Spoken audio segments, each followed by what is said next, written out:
Another year of reviews out of the way, and another time to reflect. Just like the previous years, I'll be going over the movies and games that are reviewed this year and give them a general ranking against each other. This was the year that I was disappointed by Elden Ring, but pleasantly surprised by Frogun, Stranger of Paradise, and the movie Kate, as well as some older stuff too. As always, I wish I had done more, and unfortunately, I don't expect my output to improve in 2023, but I'll keep trying my best to get more reviews out there when I have the time. Starting things off with the worst movie I saw this year. The Thing 2011 wasn't even that bad, it just didn't do anything noteworthy or special. All it did was hit the same notes as the previous two movies, and it didn't even pull it off as well. The CG effects also looked pretty dated, even for the time period. However, it is at least watchable. I've seen a whole lot worse, and this one's not terrible by any means. It's fine to watch for curiosity's sake, but don't have high expectations. This movie is so weird, and it's not great. The pacing and story arcs are wonky, and the subject matter is just odd. It's like the plot was meant for little kids, but the story revolving around a lonely loser who can't get the girl is more for teenagers or young adults. That being said, there's something extremely charming about the characters, and almost a year later, I'm still thinking about it. I wouldn't give this a wholehearted recommendation, but it's kind of worth checking out if you want something that's weird. I'll admit I'm not an expert on older movies, but I found myself liking this one quite a bit. The story moves at a solid pace, the character interactions aren't bad, and the lighting effects are really cool. It doesn't do a whole lot special, and it can get boring at times, but this is a solid and fun monster movie that feels like it might have been ahead of its time. I always like a good action movie, and Kate fits the bill. It starts to drag during the elongated firefights towards the end, but the movie as a whole kicks butt. The two main characters have good chemistry with funny dialogue, and the cinematography can be impressive at times. It is a real simple story, and some scenes could have been handled better. It's not too special, but it is a very fun action movie. Now that I think about it, how the hell did I review two movies both starring Mary Elizabeth Winstead this year? That's a weird coincidence. Anyway, it's a pretty good movie overall, and I would definitely recommend it. It's actually my personal favorite movie this year, but I've gotta give the number one spot to John Carpenter's The Thing from 1982. It's a real slow burn, but the tension is riveting. The setting is utilized very well, and the character interactions are solid.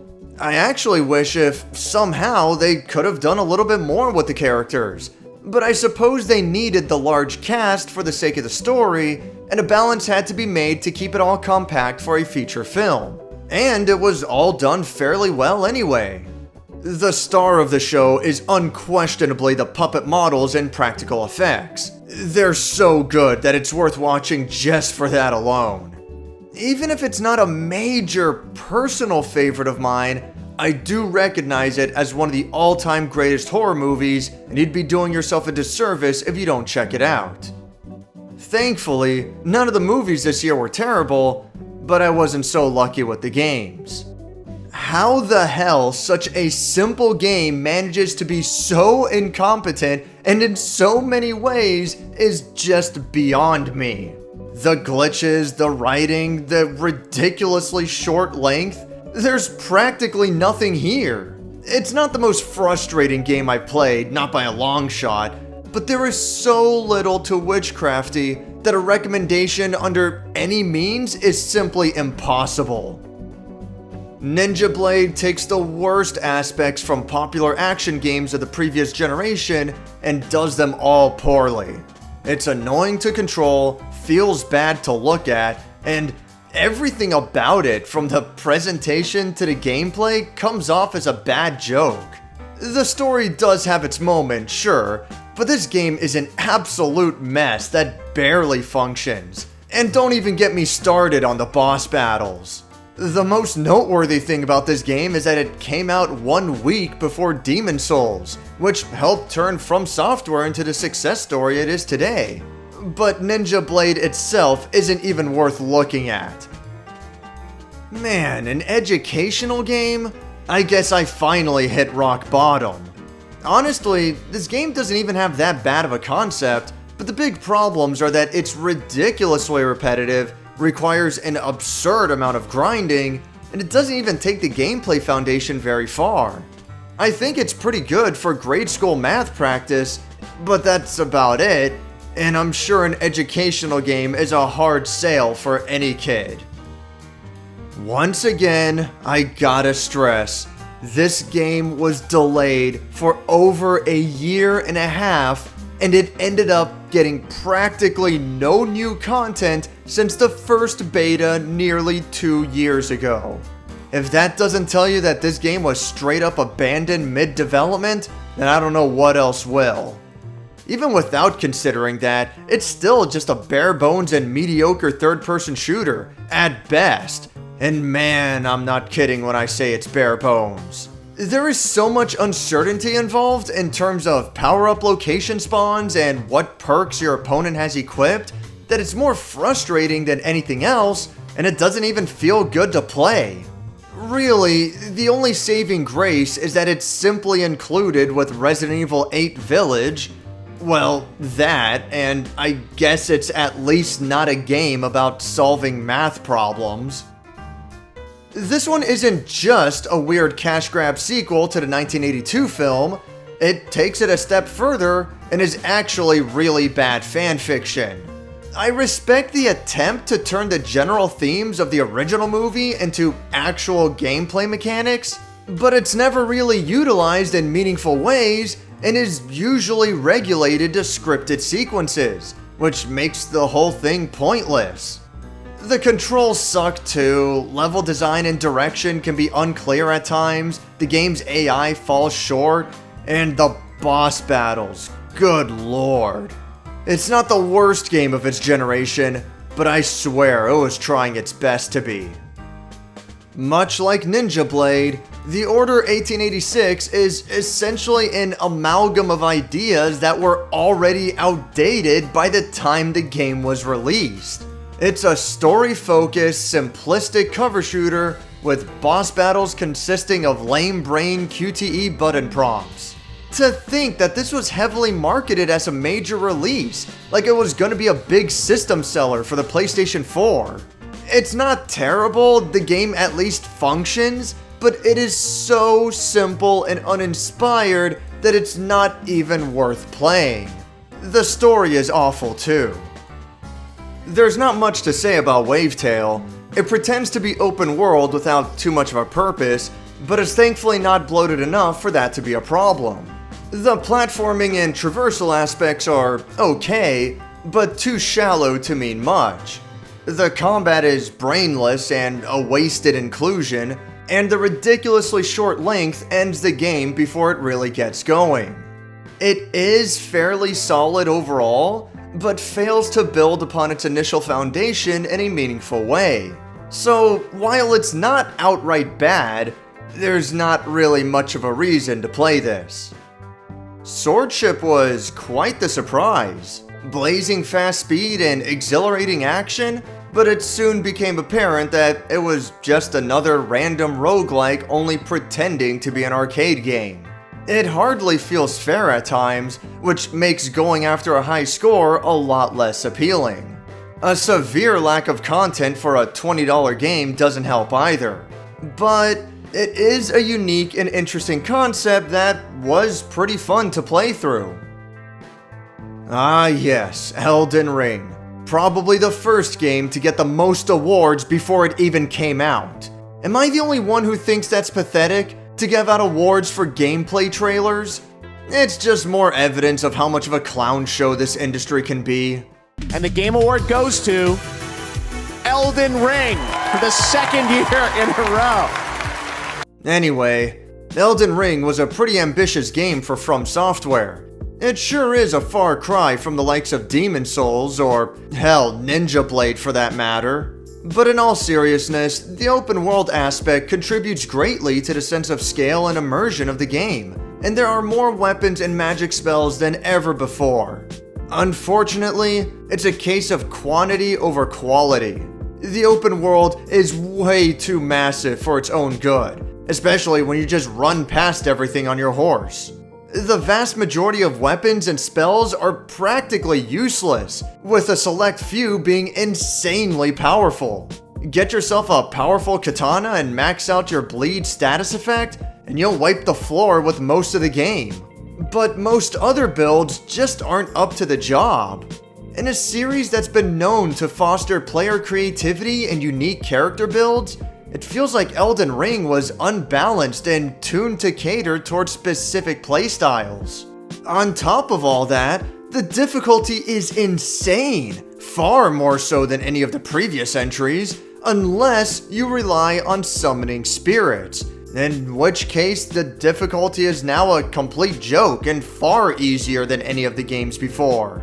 Elden Ring just took it too far in all the wrong directions. It's not a bad game by any means, but it is extremely disappointing. Speaking of disappointing, Final Fantasy VII Remake was one of my personal favorites the year it came out, and I was looking forward to trying out the DLC, especially since it stars one of my favorite Final Fantasy VII characters. While Yuffie's playstyle is fantastic, I don't feel like the Just Block system caters to the foundation of Final Fantasy VII Remake very well. And, worse yet, Yuffie is the only character you have to play as in the whole game. Sacrificing the teamwork dynamic and the character variety is a huge blow and drastically brings down the overall quality. Most of the boss fights are cool, and it's always fun to run around Midgard some more, but it's hard to give this a solid recommendation, even for those who love the base game. Gitaroo Man is a bit of a childhood favorite of mine, and I'm glad it still manages to hold up today. The controls aren't great, even after you get used to them, and the difficulty can be quite unforgiving and obnoxious, but the fun story, charming characters, and fantastic music help make up for it. It's not the greatest music and rhythm game ever made, even on the PS2, but it is one of the most unique ones out there and heavily recommended for fans of the genre. I don't usually buy games on a whim, but something about Frogun stood out to me and I decided to give it a chance. I'm glad I did. This is a really fun and straightforward 3D platformer. The controls take getting used to, but it's responsive and feels good. The hit detection can be wonky, most of the boss fights are way too basic, and it can be pretty glitchy. All of these are inexcusable issues, but the game still manages to rise above all that and be pretty fun. I really wish it were better, but I'm still pretty happy with how it all turned out. This partnership between Team Ninja and Square Enix to create a Final Fantasy game in the style of Neo is so weird, but it worked out surprisingly well. Most of the jobs are overshadowed by straight upgrades, making the previous ones obsolete, but it's still cool to level them all up and form playstyles that work for you. The break gauge working as a replacement for most of these games' stamina bars is a really clever mechanic that keeps the combat fast and exciting while still forcing the player to carefully consider risk and reward. The boss fights are awesome, the combos are fun, and the story is completely absurd, but in such a way that it's fun to laugh at. And then it goes way off the rails at the end. While you can play cooperatively, either with online co-op or computer-controlled allies, I'm happy to say that I did it all solo, and I found the difficulty to be very challenging, but reasonable. It's easily my favorite game that came out in 2022, but my favorite game that I played this year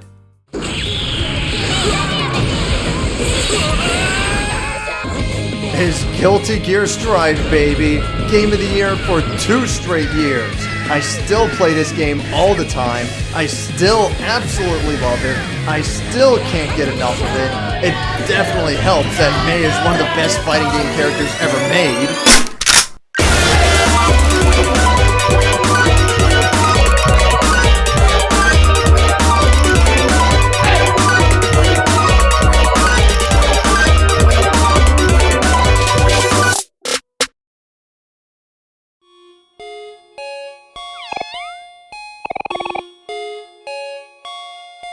Okay, jokes aside, Omori is the game of the year.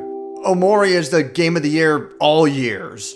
It's an incredibly beautiful and well-written story.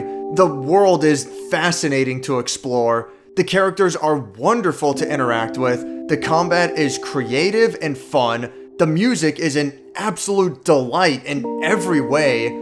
This game has so many positives, and they're all home runs. Anyone who takes the medium of video games seriously as an art form is practically required to play Omori. It's not perfect by any means, it does have a few flaws that bring down the whole package, but it is so powerful in where it does succeed. It's not a game for everyone, but I do wish that everyone would give it a chance. It has definitely become a major personal favorite in such a short time. Well, that's it for this year. Omori alone made it all worth it. I wish I played that game sooner, but better late than never, I suppose. Like I said earlier, I don't think I'll be able to get as many reviews done next year, but I will try my best to do so and continue streaming if possible. I'm up to 136 video game reviews and 49 movie reviews. Even if I do have to slow down, I never intend to stop entirely. As always, thank you very much for watching and supporting me for these past 5.5 years. Happy New Year's, everyone. Here's to 2023.